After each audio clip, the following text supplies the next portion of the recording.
Muy bien, vamos a entrar entonces a la segunda parte de este paso 44 que, como comentamos la sesión pasada, la visita de Jesús a Cesarea de Filipo, que generó o ha generado a través de los siglos una serie de discusiones con unas declaraciones, con las palabras de Jesús y la palabra del apóstol Pedro. Acordémonos, como ya lo platicamos, no voy a repetir las cosas, pero sí entrar en el ambiente. Jesús está fuera de los límites de la tierra de Israel, muy al norte. Cesarea de Filipo es un centro pagano, está lleno de muchísimos templos a diferentes dioses romanos, egipcios, y es ahí en ese lugar donde Jesús se retira. A mí me da la impresión que Jesús lo hizo a propósito por el lugar donde es, que es muy pagano, y por las preguntas que le iba a hacer a sus discípulos, y también porque quería retirarse a un lugar donde no fuera muy conocido para tener ese tiempo de meditación y reflexión antes de continuar con el tema que él ya traía de ir hacia Jerusalén. Entonces, ahí él le hace unas preguntas a los discípulos y les dice, ¿qué dice la gente que soy yo? Y bueno, los discípulos le dijeron, algunos dicen que eres un profeta, otros dicen que eres Elías, otros que Juan el Bautista, y bueno, tenían diferentes opiniones. Y luego hace una pregunta muy importante, y bueno, ¿y ustedes qué dicen, qué creen, qué dicen ustedes que soy yo? ¿Qué piensan de mí? Y ahí responde, como siempre, de una manera muy rápida, el apóstol Pedro, que es parte de su personalidad. No se espera a los demás a que respondan, sino que al instante responde y le dice, nosotros creemos que tú eres el Mesías, el Hijo de Dios, es decir, el enviado, aquel que había sido prometido. Y Jesús le da una respuesta sumamente interesante, que nos concentramos mucho sobre ese tema la semana pasada, cuando Jesús le dice, tú eres Pedro, y sobre esta roca edificaré mi iglesia, ¿no? Entonces, es un versículo que se ha prestado a diferentes interpretaciones, aunque la gran mayoría de los cristianos en todo el mundo, ya sea cristianos evangélicos o cristianos ortodoxos o de otros grupos importantes de Medio Oriente, no comparten esa idea con la iglesia en Roma, que es la que lo interpreta de esa manera, diciendo que Jesús iba a edificar toda su iglesia basado en la persona de Pedro, algo que ya estudiamos también la sesión pasada. Y por supuesto vamos a continuar con el tema, con las demás palabras que se antojan un poquito también polémicas, pero la parte más complicada es la declaración de Jesús, que Jesús hace una promesa, que cómo se va a relacionar él con la iglesia, futura iglesia. Es decir, el concepto de iglesia hasta ese momento no existía. Pero cuando leemos estos pasajes de la Escritura y juntamente en el Nuevo Testamento, cada vez que ustedes lean la Biblia en el Nuevo Testamento y vean la palabra iglesia, tienen que verlo en el sentido original. La palabra iglesia en el sentido original es una asamblea, una comunidad de creyentes donde todos tienen una fe en común y son discípulos, seguidores de Jesucristo.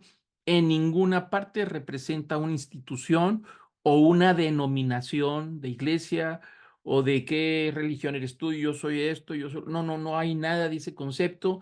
Todas las palabras que dice iglesia a partir de ese momento, porque es la primera vez en los estudios que hemos tenido de los pasos de Jesús que aparece la palabra iglesia. Entonces Jesús está haciendo esta declaración de que Él va a edificar esta asamblea, esta comunidad, que todos tienen algo en común, que quiere decir la salvación, es decir, convertidos de criaturas de Dios en hijos de Dios, y toda esta comunidad se empieza a reunir, se empieza a organizar, y por supuesto aparecen las diferentes ministerios y diferentes dones para que la iglesia fuera funcionando. Ese concepto de iglesia se le conoce como cuerpo místico o iglesia universal, es decir, la totalidad de todos los cristianos que han sido salvos, seguidores de Jesús y que su fe descansa en la persona de Jesús. Ese concepto se mantiene todavía hasta ahorita y bueno, con los siglos se ha ido poco a poco cambiando el significado a una iglesia de una institución, de una denominación o algún trasfondo religioso, y se van separando unas de otras, Pero no, aquí en esto que estamos estudiando en todo el Nuevo Testamento no aparece los conceptos de iglesia como institución, como edificio, inclusive, no hay nada. Sin embargo, Jesús está diciendo que Él va a edificar un edificio espiritual, ¿no? Y que ese fundamento en el cual va a edificar esta iglesia espiritual, esta comunidad espiritual, está basada en la famosa declaración de Pedro, de que nosotros creemos, dice Pedro, que tú eres el Mesías, el enviado, el Hijo de Dios viviente. Y sobre ese fundamento que descansa toda la verdad de todo el cristianismo, ese es el cimiento sobre el cual se va a edificar esta comunidad espiritual en todo el mundo y por todos los siglos, ¿no? Entonces, si esa declaración de Pedro no es el fundamento, entonces la iglesia no tiene mucho sentido de ser, porque es reconocer que la persona de Jesús es el Mesías, el enviado, el prometido desde el Antiguo Testamento y es el Hijo de Dios, es decir, el mismo Dios hecho carne, ¿no? Encarnado. Y eso descansa toda la verdad, toda la doctrina, todo el sentido de ser de la iglesia. Por esa razón lo entendemos que cuando Jesús se decía sobre esta roca edificaré mi iglesia, se está refiriendo a la declaración de Pedro, que es una declaración muy profunda, muy sólida, inquebrantable y que es un cimiento tremendo para edificar no solamente la comunidad naciente, es decir, la que van a nacer a partir de que Jesús resucitara y se fuera al cielo y viene el Espíritu Santo, ahí aparece la iglesia, empieza los primeros pasos de la iglesia, que son grupos pequeños y se van uniendo miles con el tiempo hasta llegar hasta nuestros días y descansa totalmente en la persona de Jesús. Descansa en quién es Él, en sus promesas, sus dichos y sus hechos, ¿no? Entonces, bueno, ahí es donde está el primer punto que estudiamos la sesión pasada y hoy vamos a continuar el segundo punto donde Jesús promete cómo se va a relacionar con la futura iglesia, pues es que les daría a los creyentes las llaves del reino de los cielos, es decir, el Evangelio. Lo dice en Mateo 16, en esa misma conversación que tiene con Pedro, el apóstol Pedro, donde le dice que va a edificar su iglesia sobre esa declaración y luego dice la segunda parte también del versículo 19, dice, y yo te daré las llaves del reino de los cielos. Notemos que está hablando con Pedro, ¿no? Ahí es donde algunos lo interpretan de que dijo, todas estas promesas se las está dando a Pedro. Pero como veremos más adelante, inclusive en los demás estudios, ahí Pedro está representando al resto de la comunidad porque efectivamente él llevaba un liderazgo, no el liderazgo como se ha tratado de dar a través de los siglos, que él es la cabeza sobre el cual descansa toda la iglesia, no, sino ya había un liderazgo por términos administrativos y en términos de organización que cambia con el tiempo, pero no al nivel de ser el fundamento, ¿no? Como ya lo comentamos la vez pasada. Entonces Jesús les dice que a los creyentes, a estos líderes, les va a dar las llaves del reino de los cielos. Es decir, les va a dar una autoridad. Acuérdense que el entrar al reino de los cielos es una posibilidad que solamente se abre a través de la persona de Jesús. Ahí lo dice en todo el Nuevo Testamento, una cantidad de textos muy claros que no hay manera de entrar al reino de los cielos si no es a través de la persona de Jesús, que lo hemos estudiado en algunos pasajes. No me voy a meter mucho ahí porque ya lo hemos estudiado, pero es claro que el Nuevo Testamento y declaraciones de Jesús, donde dice, nadie va al Padre si no es a través de mí, y aquel que cree en mis palabras tendrá vida eterna y entrará al reino de los cielos. Entonces, lo que sí tenemos muy claro que la declaración de Jesús les está dando autoridad ahora a la iglesia de poder llevar esas llaves que abren la puerta a aquellos que quieran creer y puedan tener acceso. Entonces, no es la iglesia la que le da acceso a las personas de entrar al reino de los cielos, sino es el ministerio de la iglesia, es decir, el evangelio mismo porque sabemos, como lo dijo Jesús en varias ocasiones y lo dicen los apóstoles más adelante, que es a través del Evangelio el cual la persona puede tener acceso al reino de los cielos. El apóstol Pablo lo dijo en el capítulo número 1 del libro de Romanos, dijo, refiriéndose al Evangelio, dice, yo no me avergüenzo del Evangelio porque es poder de salvación para el que cree. Es decir, en todas partes podemos ver que el Evangelio tiene la posibilidad de abrir las puertas para entrar al reino de los cielos. Y ese Evangelio, esa verdad, y cuando decimos el Evangelio, es la persona de Jesús con toda su enseñanza, con todo lo que hizo y con todo lo que prometió, es decir, lo que Él regresará por segunda vez. El aplicarle la fe que tenemos dirigido al Señor Jesús a través del Evangelio es la llave que permite que nosotros podemos entrar al reino de los cielos. No es la iglesia, no es la institución, ninguna iglesia, ninguna institución tiene poder para poder decir quién entra y quién no entra al reino de los cielos en términos de salvación. En términos de disciplina es otro tema que vamos a ver más adelante, pero en términos de salvación se alcanza por la fe solamente en creer y en actuar y en una transformación de vida de lo que Jesús ha hecho en nosotros. Ese evangelio es poder para transformar a las personas y dar salvación. Entonces esas son las llaves a las cuales Jesús se le está entregando a la iglesia, a la futura iglesia, porque en ese momento todavía no existe la iglesia. Pasaría unos meses más adelante cuando vendría el Espíritu Santo, ahí en segunda el libro del libro de los Hechos, cuando cae el Espíritu Santo sobre los discípulos y hay una transformación total. Es una transformación increíble lo que sucede y ahí es donde nace literalmente la iglesia a la cual Jesús se está refiriendo en estos pasajes, ¿no?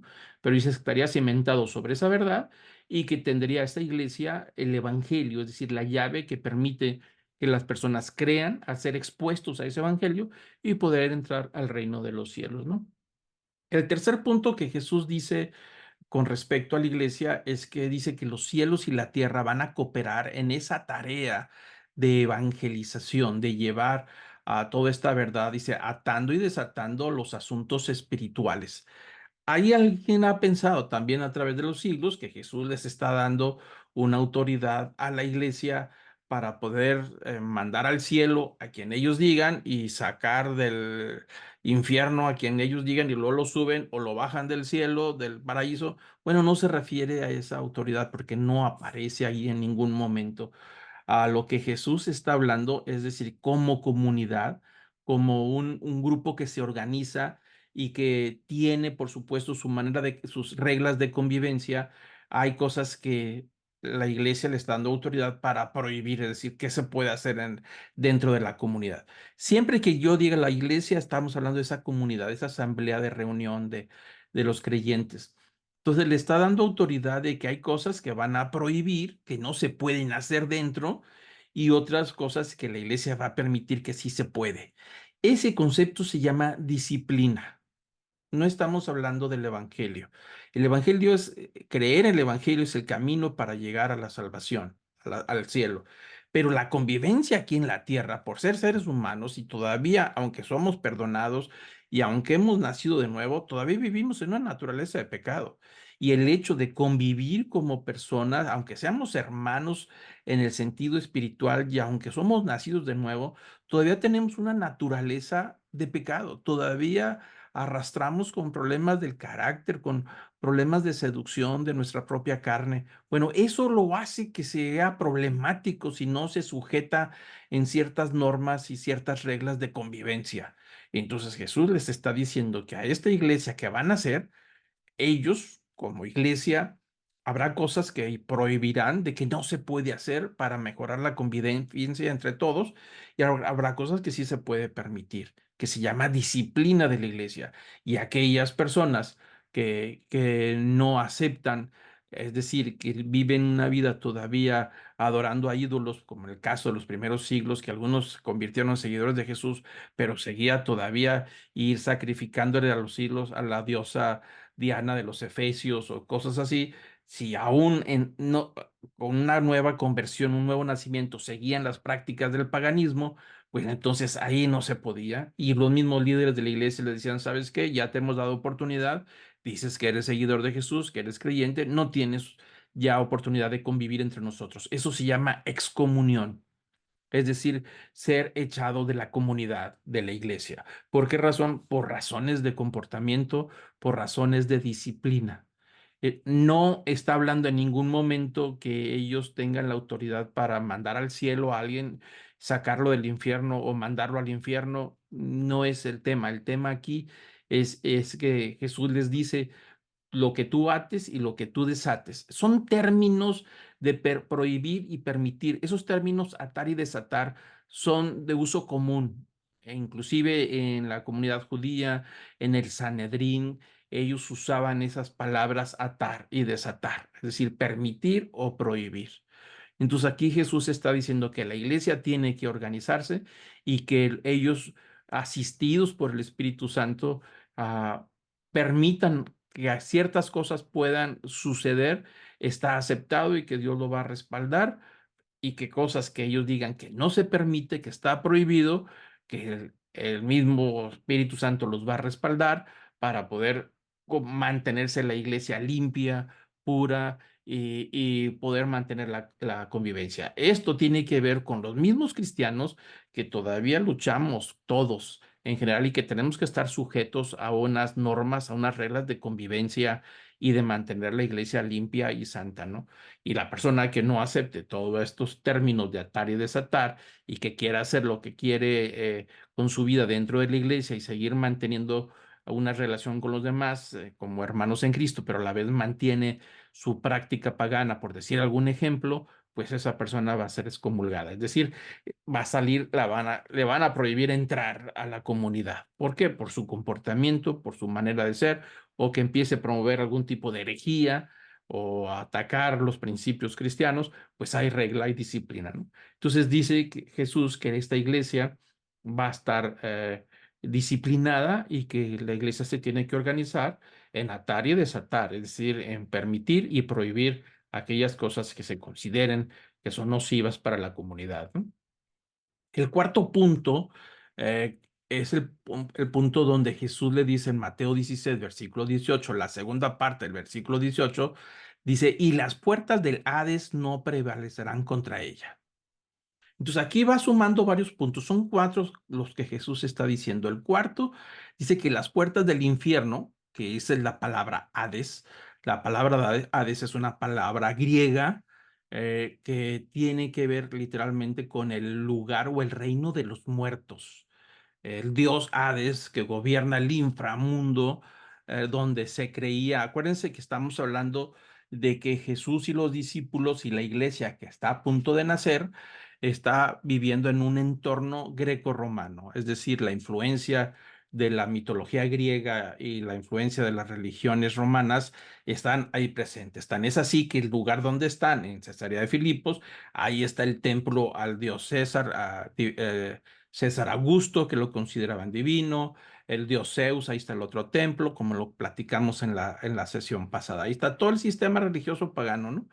Y la cueva famosa, la gruta que está atrás del templo, en la imagen que ustedes están viendo del lado izquierdo, ahí está la gruta del Averno, que esa es la raíz de infierno, y el dios Pan, ahí tenía una estatua, y un culto también al templo al dios Pan, como lo hablamos, y él en esa representación tenía las llaves del Hades, es decir, del reino de los muertos.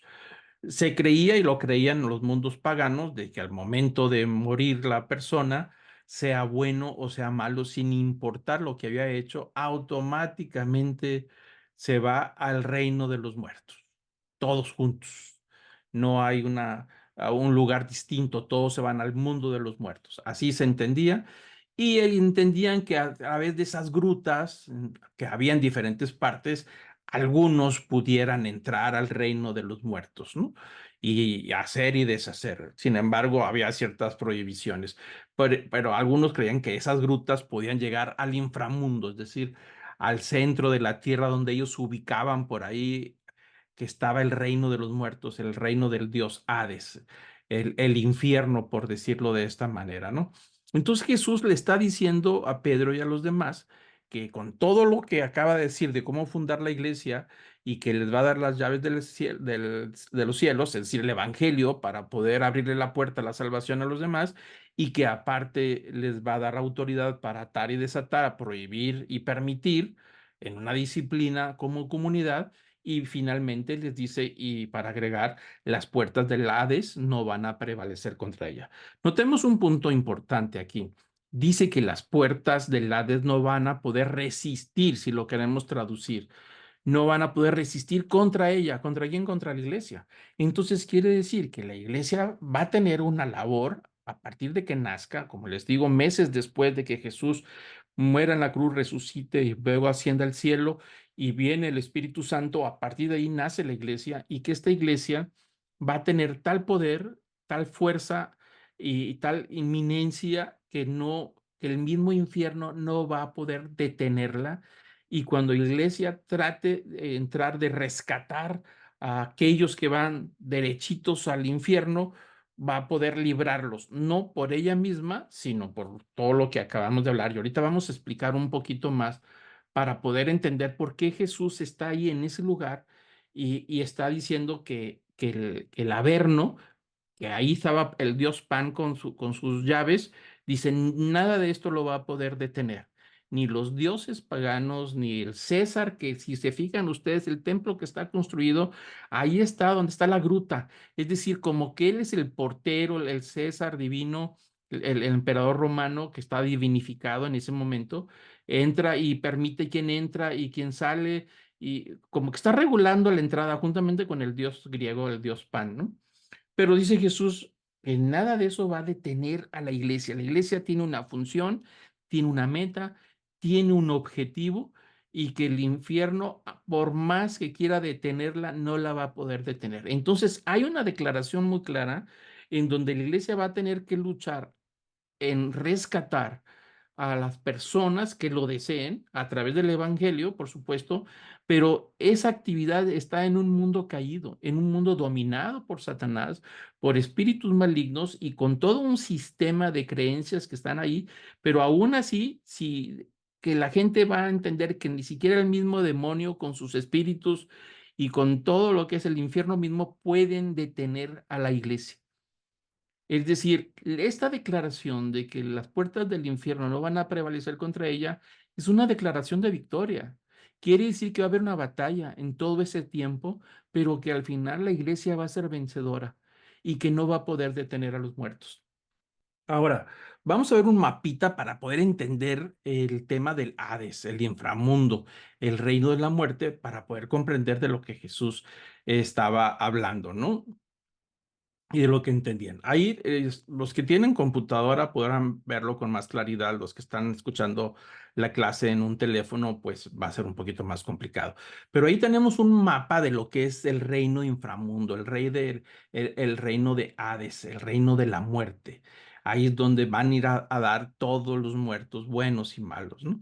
De acuerdo a la mitología, al momento de morir, estas almas van y van a llegar a este lugar y se van a topar con un río, es decir, hay un río que separa al inframundo, al infierno, de la realidad de donde viene este recién muerto, ¿no?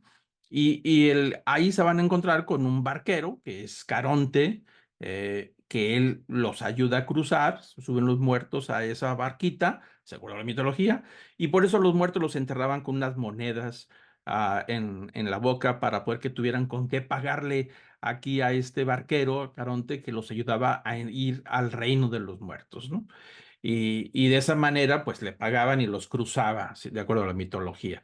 Llegando ya al reino de los muertos, pues había un perro de tres cabezas, Cerbero, este perro que guardaba los caminos y no permitía que una vez que alguien cruzó ese río, ya no pueda regresarse por ningún motivo.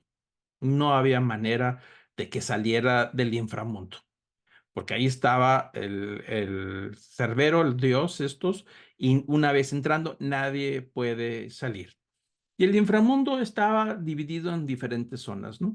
A algún lugar iban a dar los muertos que habían hecho muchísimo daño, los mandaban al reino de las furias. Ahí a la figura vemos a la parte morada arriba está dividido en dos grupos, una zona donde está el hogar de las furias, que eran tres seres mitológicos encargados de la venganza. Ahí iban a dar los muertos, aquellos muertos que hicieron algún daño que hicieron alguna cosa que merecía una venganza. Entonces ahí eran atormentados por las furias, que les llamaban las furias, la venganza de las furias.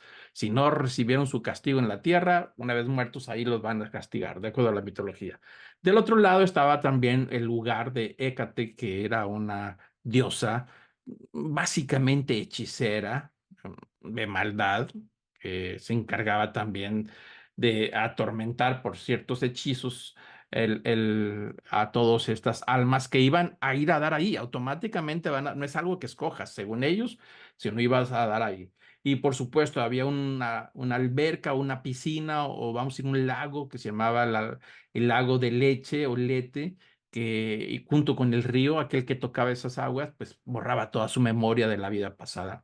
Y hasta al lado derecho hay una isla que se llamaba los Campos Elíseos, el lugar donde van a dar los que murieron, aquellos héroes. ¿Se acuerdan de la película El Gladiador?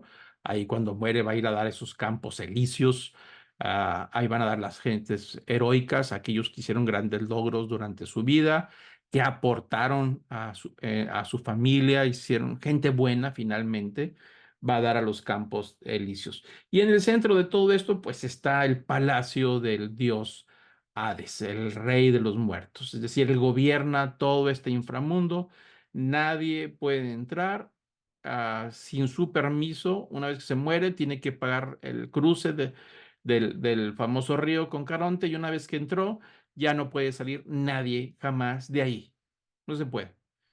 Y entonces, según esta, la mitología, el dios Pan, de donde están ahí Jesús y los discípulos, con su música, igual que Orfeo, que era otro dios de la mitología, podían con la música guiar a ciertas personas, guiarlos hasta el inframundo y luego sacarlos.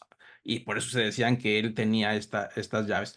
Este es el concepto que había del Hades, el lugar de los muertos, donde todos buenos y malos iban a dar. Bueno, ese concepto lo usa todo Jesús para poder describir lo que sucede con la iglesia y lo que sucede con las personas que creen en Él. Es decir, aquellos que depositan su fe en Él y que van a alcanzar la salvación y que finalmente habrá una resurrección de la carne. Pero ese concepto era muy popular. Inclusive el Antiguo Testamento usa la palabra Seol, que es el mismo significado, el lugar Seol, básicamente el sepulcro donde todos los muertos tienen que ir. Entonces, algunos lo conocen en el Antiguo Testamento como el seno de Abraham, pero este es otro concepto. Entonces, estas son las ideas del mundo donde Jesús está predicando y enseñando, y donde los discípulos van a empezar a predicar después de que nace la iglesia. Por supuesto que iniciaron por Jerusalén, de acuerdo a aquel mandato que Jesús les dio antes de ir a los cielos, después de la resurrección. Dice ir por todo, llevar esta enseñanza, todo lo que los he enseñado, hasta el último rincón de la tierra, empezando por Jerusalén, Samaria, y así se van extendiendo. Bueno, la mayor parte del tiempo de todos los discípulos lo van a dedicar al mundo grecorromano, un mundo helenizado con toda la filosofía griega, la mitología griega, un mundo pagano, un mundo atiborrado de templos, de hechicería, brujería, donde espíritus de maldad están en todos lados y donde la idolatría y el paganismo están en su auge, donde divinizar al César era parte de la vida diaria. Entonces, ese es el mundo donde ellos se tienen que enfrentar. Es el mundo donde se tienen que enfrentar la iglesia a partir del nuevo nacimiento, ¿no?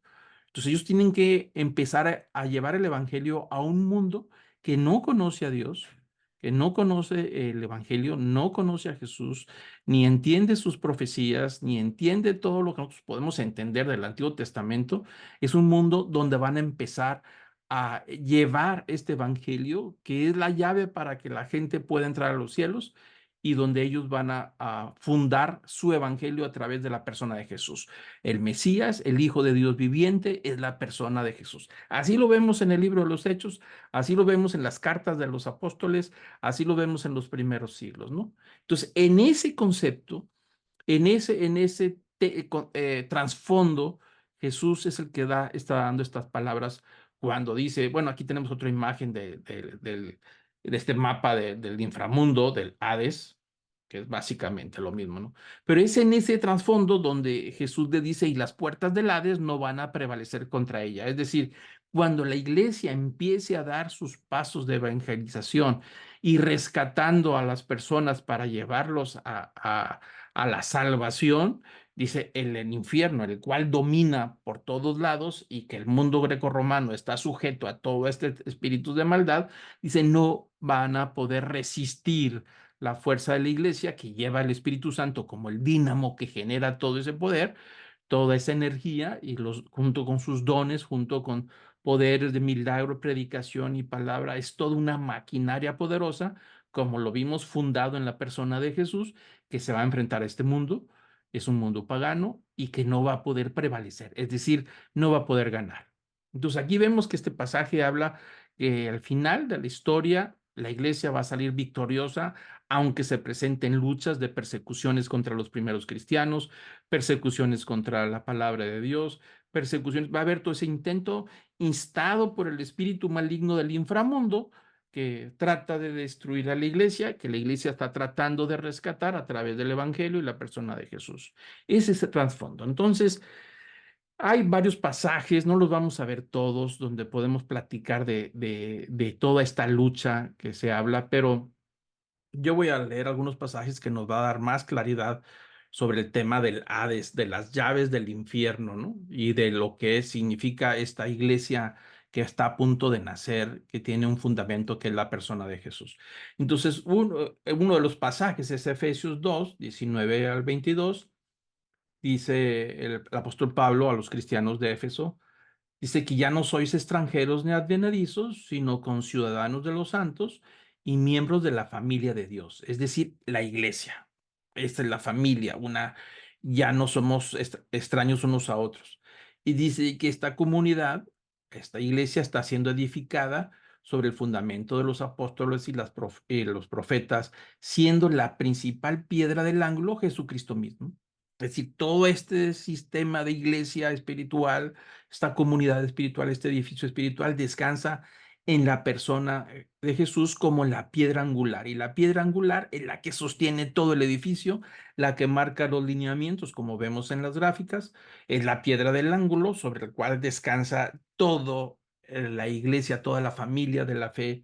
Y que esos fundamentos que son los apóstoles como ministerio de la iglesia, como autoridad y los profetas que hablaban del Antiguo Testamento, entre los dos pactos, se une un pueblo donde dice el apóstol Pablo que ya no hay judío ni gentil, sino una solamente, una familia que está siendo edificada, una familia de la fe, y este edificio espiritual con piedras vivas espirituales se llama iglesia, ¿no?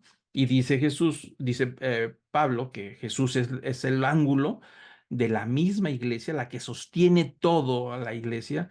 Dicen que en todo el edificio, dice el versículo 21, bien coordinado, va creciendo para ser un templo santo en el Señor. Ese es el objetivo.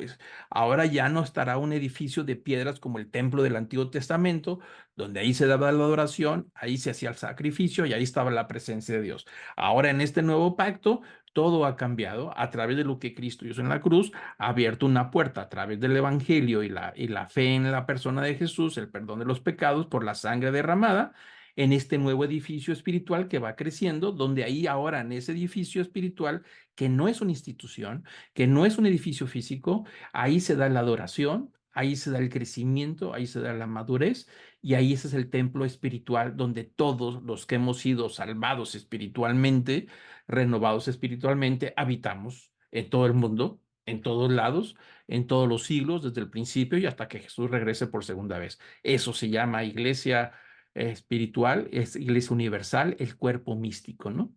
Entonces todo está coordinado por la persona de Jesús, el cimiento. Dice versículo 22, en quien vosotros también sois juntamente edificados para morada de Dios en el Espíritu.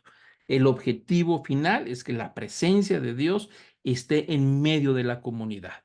Ya no es el edificio como antes, de piedra, como había el templo en Jerusalén, eso ya desapareció.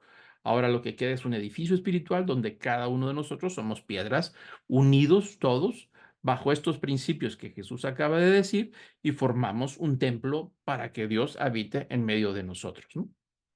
Entonces, esa es la iglesia que se está fortificando, la que tiene la tarea de crecimiento para poder enfrentar a las fuerzas del mal y rescatar a las personas. Ahora, hay dos ideas que surgen de este versículo de las puertas del Hades no prevalecerán contra ella. Dos ideas básicamente. Una es que todos partimos del principio de que todos estamos, por el solo hecho de ser seres humanos, estamos muertos delante de Dios. Lo hemos comentado, todos.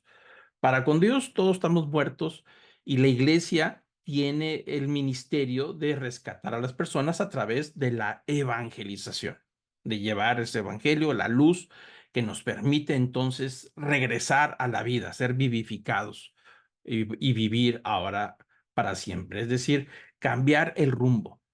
Todos los seres humanos estamos muertos delante de Dios. Así dice la Biblia, ¿no? Romanos 6:23 dice, porque la paga del pecado es muerte, pero la dádiva de Dios es vida eterna en Cristo Jesús nuestro Señor. Es decir, todos somos pecadores, sin excepción. No hay ningún ser humano que no sea pecador. Todos, todos. Aún a veces a los que se les ha declarado santos que no tienen pecado. No, no es cierto. Por el solo hecho de nacer, tiene una naturaleza de pecado, entonces todos merecemos la muerte, sin excepción. Pero dice Romanos que gracias al regalo de Dios, ahora tenemos vida eterna en Cristo Jesús. Es decir, hubo un cambio de un camino que nos dirigíamos hacia la muerte, es decir, al reino del Hades. Todos nos dirigíamos al reino del Hades. Todos los que iban haciendo se van dirigiendo al reino del Hades. Y nos íbamos dirigiendo al reino del Hades, al inframundo. Cuando llegara el momento de dejar este cuerpo, iríamos al infierno.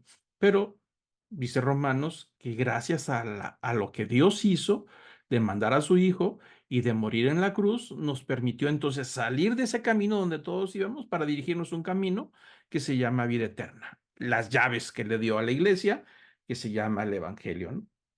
Efesios 2:5 transmite la misma idea. Dice, aun cuando estábamos muertos en nuestros delitos, nos dio vida juntamente con Cristo. Por gracia habéis sido salvos. Este cambio de rumbo, de dirigirnos todos por causa de nuestra naturaleza de pecado, a ir dirigirnos hacia la muerte eterna, el reino del Hades, ahora por la gracia de Cristo cambió el rumbo y dirección hacia la vida eterna. Y que ese regalo de cambio de dirección es un regalo de parte de Dios y que ha sido por gracia, no por algo que nosotros hicimos. Entonces, cuando Jesús dice, las puertas del Hades no prevalecerán contra ella, es un hecho que la iglesia tiene un ministerio. Y el ministerio de la iglesia es ir sacando personas del camino que va rumbo al Hades por naturaleza, tomarlos y que pongan su fe, es decir, exponiendo el evangelio para que ellos puedan aplicar su fe en la persona de Jesús y cambiar su destino final hacia la vida eterna.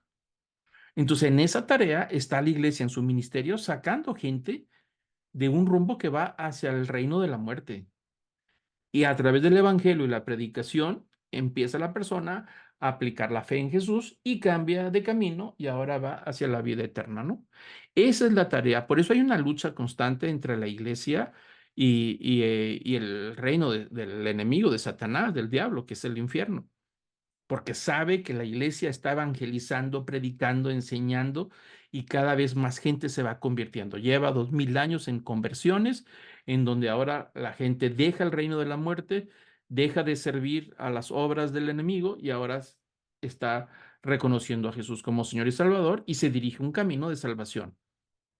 Esa tarea es la tarea donde Jesús le dijo, la iglesia, su ministerio de rescate a través del evangelio y la persona de Jesús, las puertas del infierno no van a poder resistir la obra evangelizadora de la iglesia, que es una obra gigantesca y ha sido lucha. Entonces el enemigo por siglos ha tratado de derribar a líderes, de aniquilarlos, de golpearlos, desaparecerlos, porque la predicación del evangelio se convierte en peligro para el reino del Hades, el reino del inframundo, donde habita Satanás y sus huéspedes, ¿no? Sus huestes. Entonces ahí tenemos la segunda idea de lo que significa las puertas del Hades no prevalecerán contra ella. Jesús vendrá por su iglesia, el rapto. Es decir, ahí viene la segunda idea que está hablando también Jesús de que las puertas del infierno no van a prevalecer contra la iglesia. Quiere decir también la otra interpretación que cuando Jesús regrese por segunda vez, va a llamar a todos los que murieron en Cristo hacia la resurrección de la carne, lo que se conoce como el rapto en el tiempo final. Pero es interesante lo que dice el Apocalipsis capítulo 1, versículo 16, cuando Juan tiene esta visión de lo que sucedería en el futuro allá en la isla de Patmos al final del primer siglo. Él ya anciano tiene esta revelación donde Dios le muestra lo que iba a pasar con la iglesia y cómo iba a terminar todo al final. Pues empieza hablando sobre esta gran revelación por un pasaje muy interesante, el capítulo 1, versículo 16. Dice Juan, cuando empieza a describir lo que vio, hablando de el Mesías, de Jesús, dice, y su rostro era como el sol cuando resplandece con su fuerza. Cuando le vi, caí como muerto a sus pies. Y él puso su diestra sobre mí, diciéndome, no temas, yo soy el primero y el último y el que vivo, y estuve muerto, mas he aquí vivo por los siglos de los siglos. Amén. Y fíjate lo que dice al final del versículo 18, y tengo las llaves de la muerte y del Hades. Él tiene las llaves. Es decir, cuando él regrese por segunda vez, va a entregar todas las almas, todos los que murieron, que murimos con la esperanza de la resurrección, va a entregar todos los cuerpos para la resurrección. Apocalipsis 20:13 dice, y el mar entregó sus muertos que había en él, y la muerte y el Hades entregaron los muertos que había en ellos y fueron juzgados cada uno según sus obras. Es decir, nadie pudo resistirse. Cuando Jesús murió en la cruz, se supone, de acuerdo a lo que se creía, que Jesús tendría que ir a los infiernos, y así lo dice la Escritura. Pero la muerte no lo pudo detener. Por eso se llama resurrección. A los 3 días resucitó. Estuvo muerto, sí, pero su cuerpo, la muerte encargada de la descomposición de su cuerpo, no pudo detener a Jesús. Y entonces él fue el primero de la resurrección. El Hades no lo pudo detener. Salió y se escapó del Hades y resucitó una vez para siempre. Es decir, al tercer día resucitó. Y eso que le pasó a él es lo que nos pasará a todos los que hemos creído en él. Cuando Jesús regrese por segunda vez, como dice ahí, él trae las llaves de la muerte y entonces el Hades va a entregar todos los muertos. Y cuando dice todos, se refiere a todos, a buenos y malos. ¿Para qué? Para ser juzgados. Los que creyeron en él serán juzgados para vida eterna y los que nunca creyeron en él serán juzgados para muerte eterna. El camino donde se dirigían. Y al final del libro de Apocalipsis, versículo 4, capítulo 20, dice, y la muerte y el Hades fueron lanzados al lago de fuego.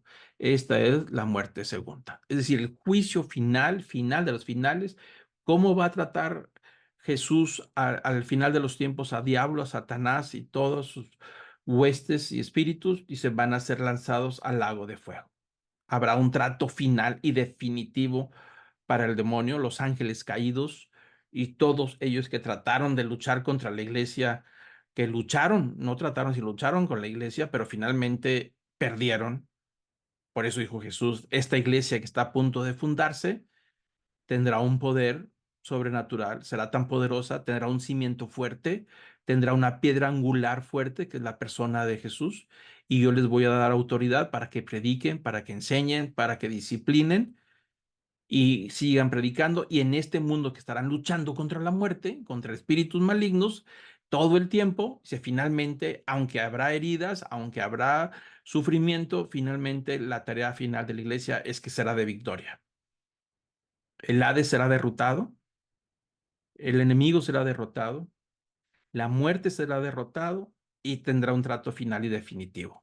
Ya no habrá más muerte. Y dice el libro de Apocalipsis, en el último capítulo, dice, ya no habrá más muerte, ni dolor, ni angustia. Las cosas viejas pasaron, he aquí todas son hechas nuevas. Ese es el final de victoria que Jesús está anticipando en toda esta conversación que tiene con sus discípulos ahí en ese mundo grecorromano, en ese lugar donde fue a Cesarea de Filipo con los apóstoles, que a todos dicen que fue a dar allá. ¿Por qué? Si ahí está puro pagano, puro templo de idolatría y era muy popular y había gente de todos lados, templos de todos tipos, sacrificios de animales, todo estaba lleno de paganismo y espíritus malignos. Ahí estaba. ¿Qué fue a dar ahí? Ahí fue a llevar a los discípulos. Dijo, este es el mundo que ustedes tendrán que enfrentar. Este es el mundo en el cual mi iglesia tendrá que vivir y será perseguida y será llevado a juicio, les dice Jesús a los discípulos, y van a sufrir, pero yo voy a estar con ustedes hasta el último día. Y les dijo, no se vayan de Jerusalén hasta que no reciban el Espíritu Santo, que va a ser la energía que les va a impulsar a seguir adelante a través de los siglos. Hasta que yo regrese por segunda vez, vendré por ustedes y también traigo las llaves del infierno, del Hades. Y yo voy por todos aquellos que murieron con la esperanza de la resurrección, voy por ellos para un cielo nuevo y una tierra nueva. Entonces, ahí el tema es realmente mucho más profundo, no me quiero concentrar más, pero volver a leer este pasaje considerando el trasfondo de todo lo que Jesús estaban viendo los discípulos en ese lugar. Esa es la razón por la que tiene tanta importancia las palabras de Jesús, que tiene que ver con la iglesia que se iniciará meses después. Es decir, Jesús muere en la cruz, resucita, 40 días anda todavía enseñando a los discípulos y luego viene la ascensión a los cielos, regresa a la casa del Padre y la iglesia se queda en Jerusalén ahí y entonces reciben el Espíritu Santo, que se conoce Pentecostés, y ahí inicia la iglesia y a partir de ahí a evangelizar, a disciplinar, a formar esta comunidad, esta asamblea de creyentes sobre el cual Cristo nos acompañaría hasta el último día de nuestra vida, ¿no? Hasta que Él regrese por segunda vez, con la promesa de victoria, que el infierno no podrá hacer nada y que al final de cuentas temblará el infierno cuando la iglesia toque las puertas para rescatar a los muertos, cuando llegue el día final de la resurrección de toda carne. Entonces, bueno, ahí es donde está esta conversación. Les paso el resumen de lo que acabamos de ver entre la clase pasada y esta. Ahí están los 4 puntos. Jesús edificaría su iglesia basado en la declaración del apóstol Pedro, versículo 18, es decir, la piedra angular es la que descansa la persona de Jesús. Jesús el Mesías, el Hijo de Dios viviente. Les dijo que les daría las llaves del reino de los cielos a la iglesia, es decir, el Evangelio, que es la llave que abre la posibilidad de que la gente alcance la vida eterna, es a través del Evangelio, la fe en la palabra de Dios, en la palabra de Jesús. El tercer punto, que los cielos y la tierra respaldarán, cooperarán en la tarea de esta iglesia con los temas espirituales, atando y desatando, lo que tiene que ver con permitir y prohibir básicamente excomunión, es decir, aquellos que entran y rompen las reglas, se quedan fuera si no entienden que esto es una asamblea, es algo distinto y que tienen que seguir los lineamientos. Y el último punto, que las puertas del infierno no van a prevalecer contra ella. Es decir, es victoria. El ministerio de la iglesia, el enemigo, el diablo no se podrá resistir, el reino de la tiniebla no podrá resistir el ministerio de la iglesia en términos de evangelización, en términos de hacer su tarea, de ir llevando la palabra de Dios para que todo aquel que en él crea no se pierda, mas tenga la vida eterna, ¿no? Hasta que Jesús regrese por segunda vez.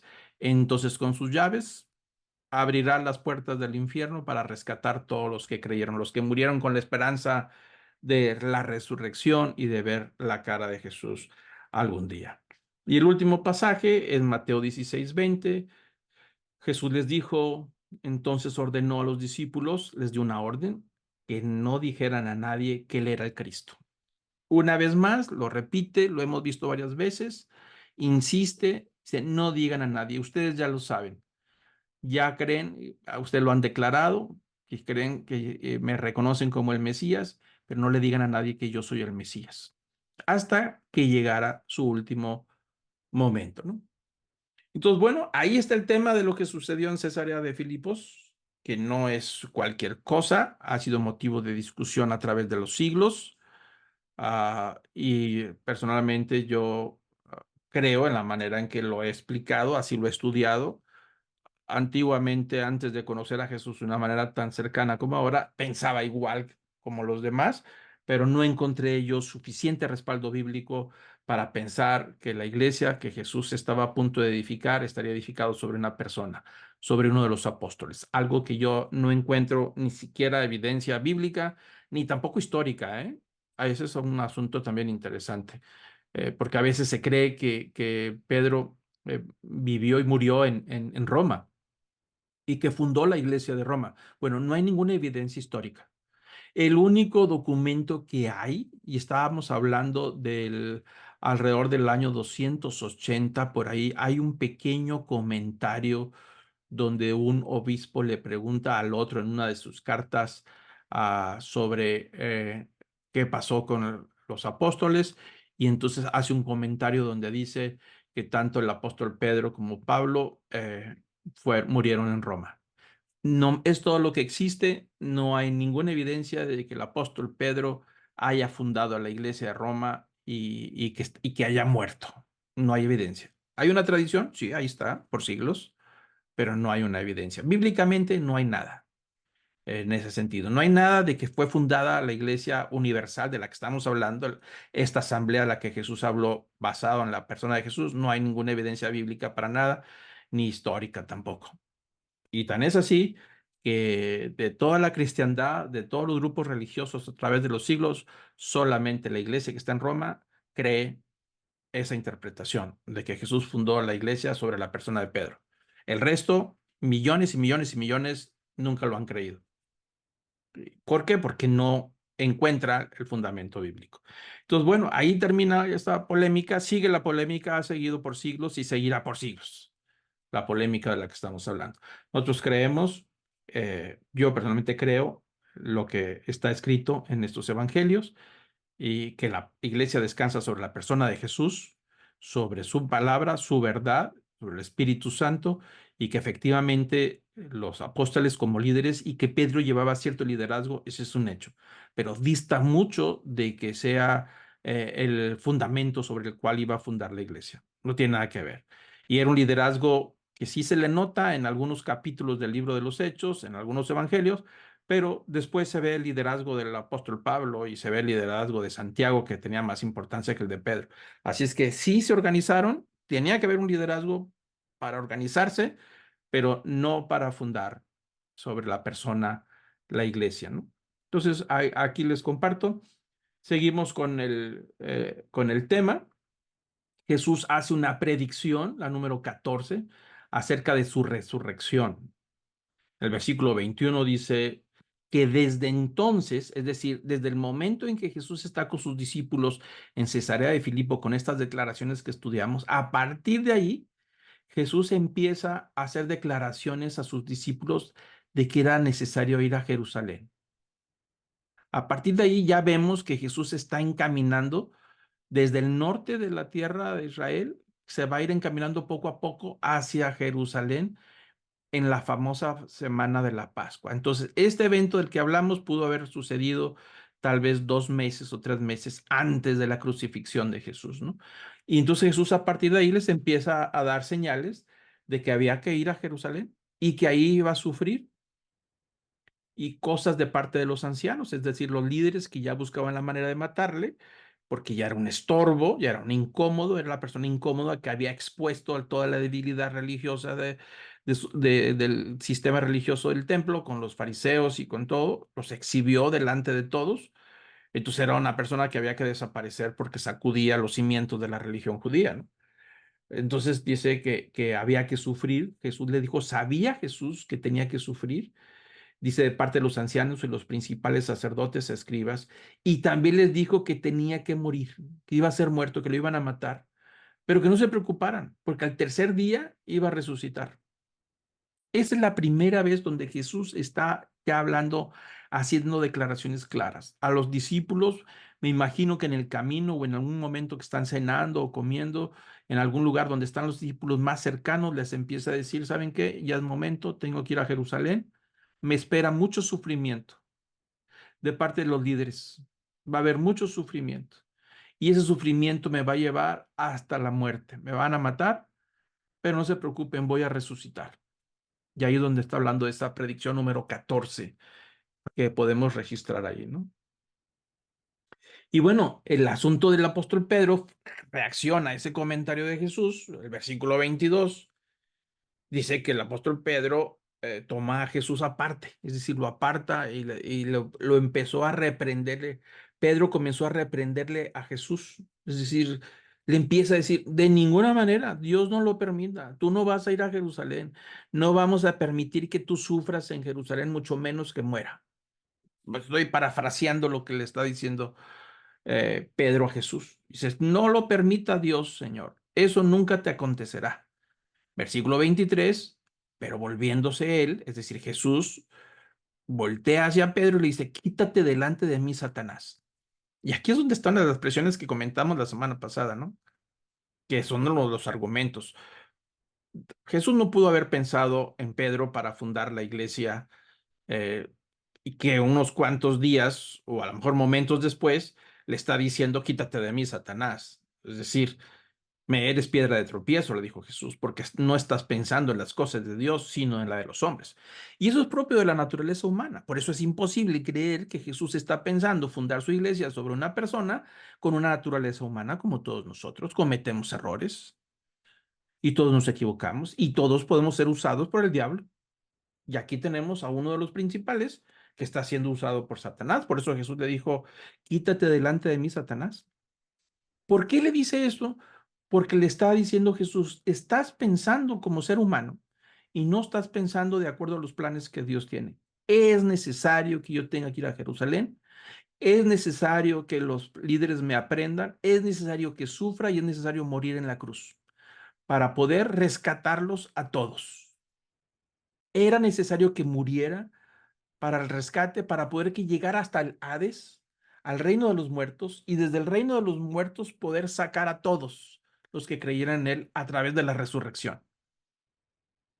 Era necesario, tenía que ir al reino de los muertos, tenía que ir hasta los infiernos a sacar a todos los que creyeron en él y los que no creyeron para juicio.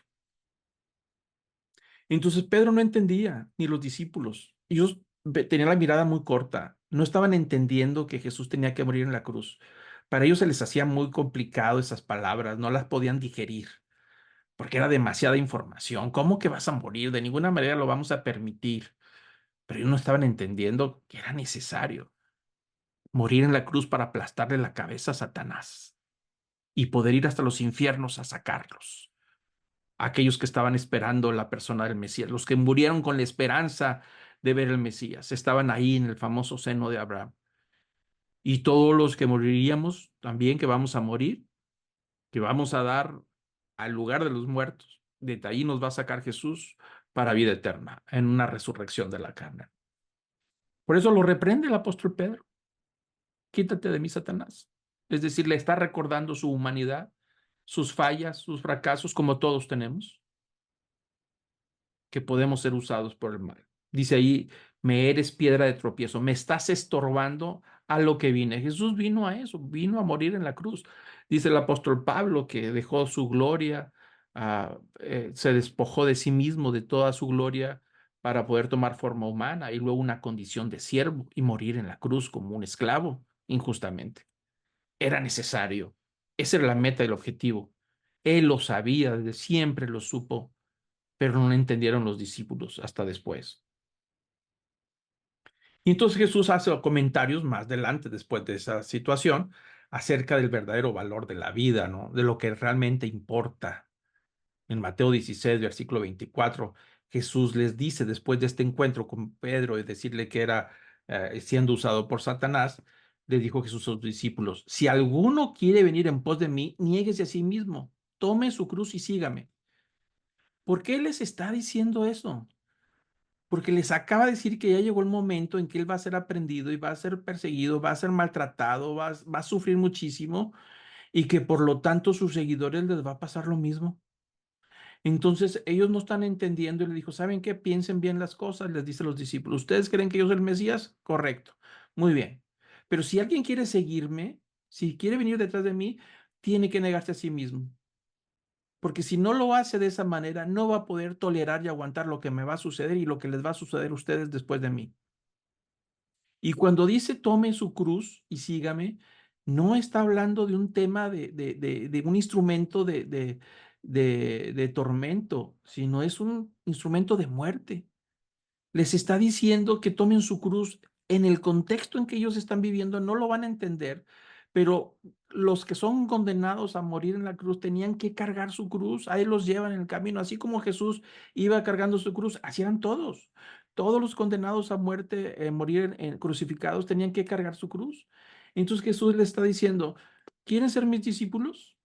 ¿Quieren ser mis seguidores? Para empezar, tienes que negarte a ti mismo y tienes que cargar tu cruz. Es decir, lo que te espera no es un camino fácil.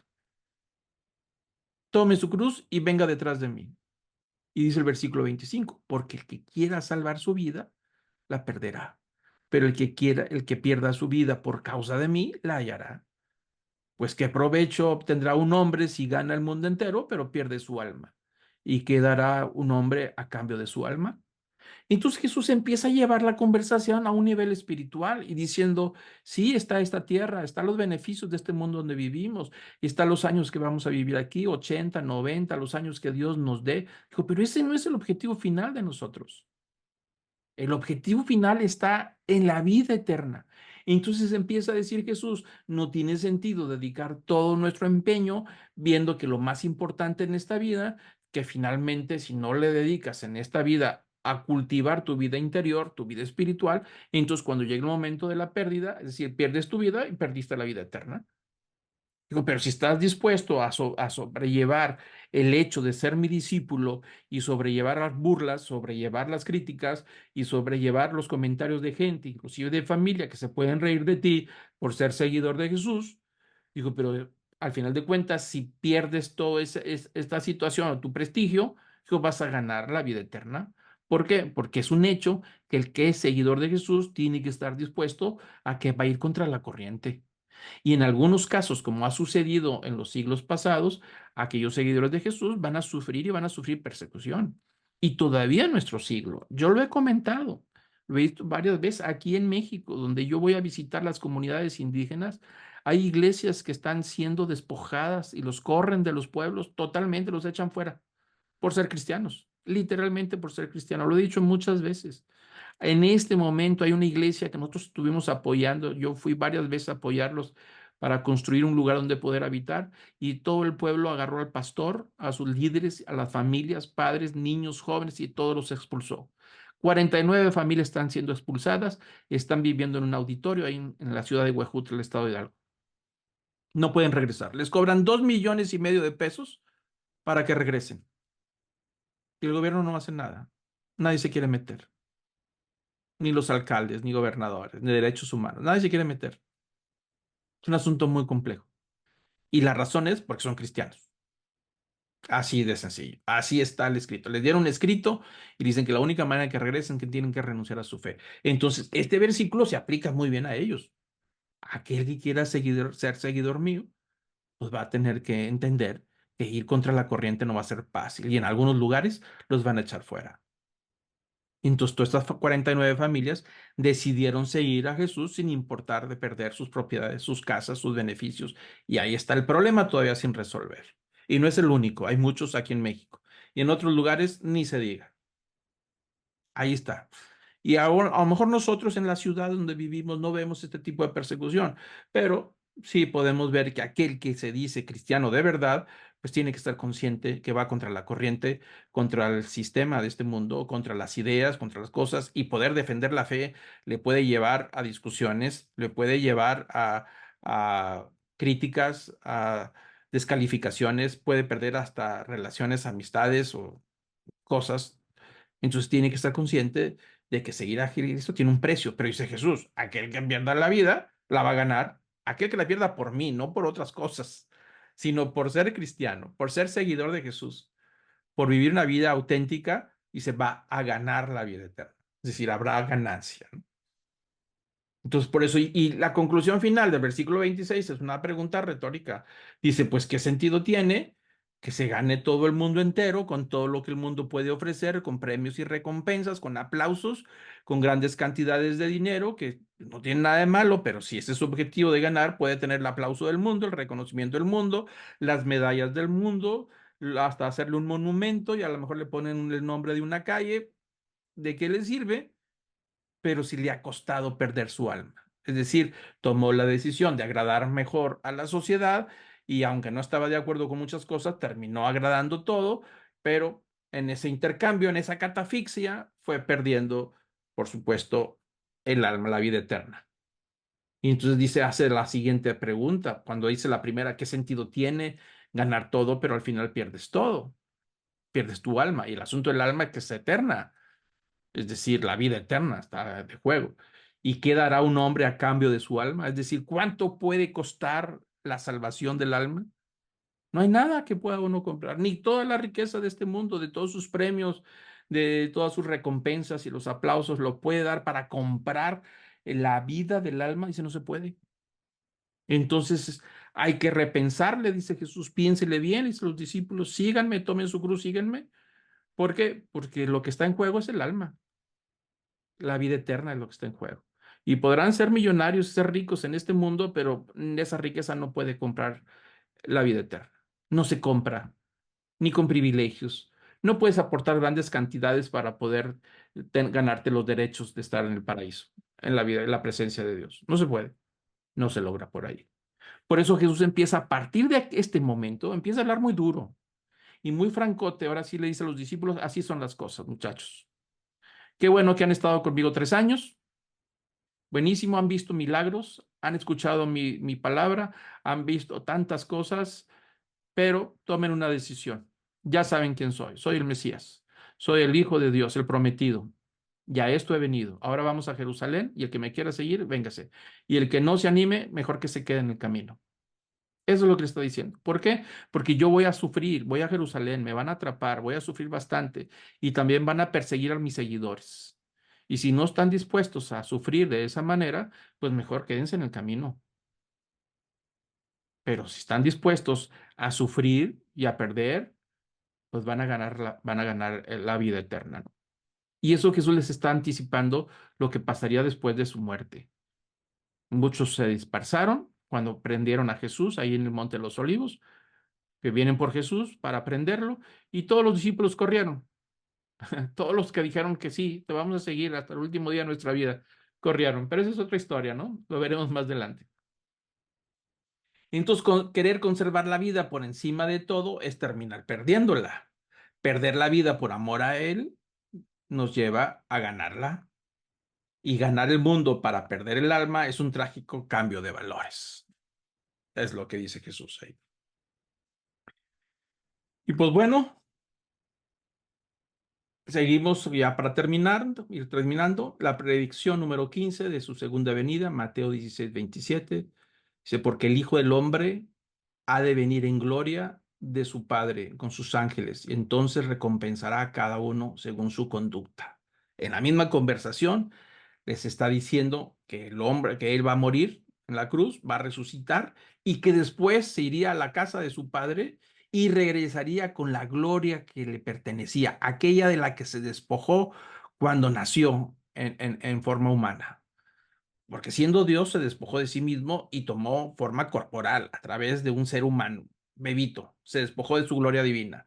Pero después de la resurrección llegará, irá a la presencia del Padre y ahí y regresará por segunda vez, es lo que dice.